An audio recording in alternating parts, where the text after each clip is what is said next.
Les faits sont connus et les chiffres sans appel. L'informatique participe au réchauffement climatique. La communauté d'agglomération de La Rochelle a réalisé un audit de ses services pour en savoir plus.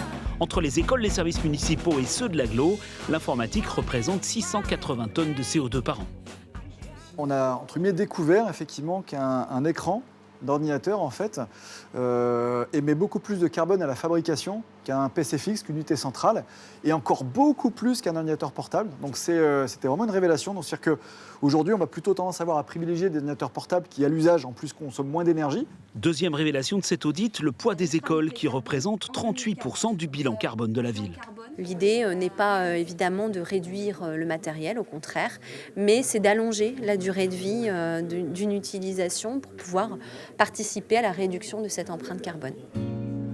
Des solutions sont déjà en marche pour tendre vers l'objectif ambitieux de neutralité carbone à l'horizon 2040. Exemple dans les services informatiques de la ville qui donnent régulièrement d'anciens matériels.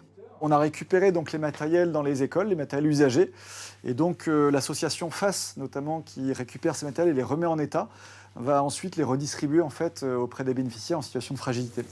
Ces ordinateurs arrivent entre les mains de la fondation Agir contre l'exclusion, capable de les remettre en état pour une centaine d'euros.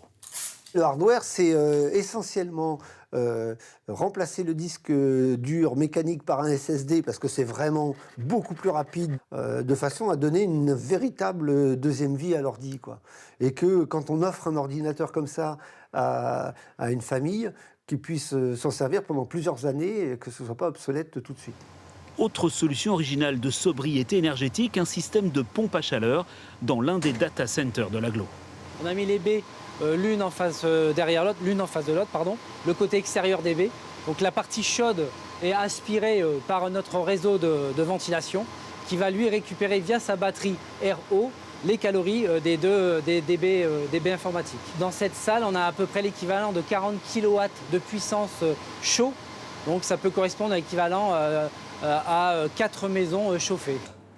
Pour limiter au maximum l'impact carbone de l'informatique, reste à convaincre les constructeurs de poursuivre leurs efforts. La fabrication représente 54% de l'empreinte carbone d'un ordinateur.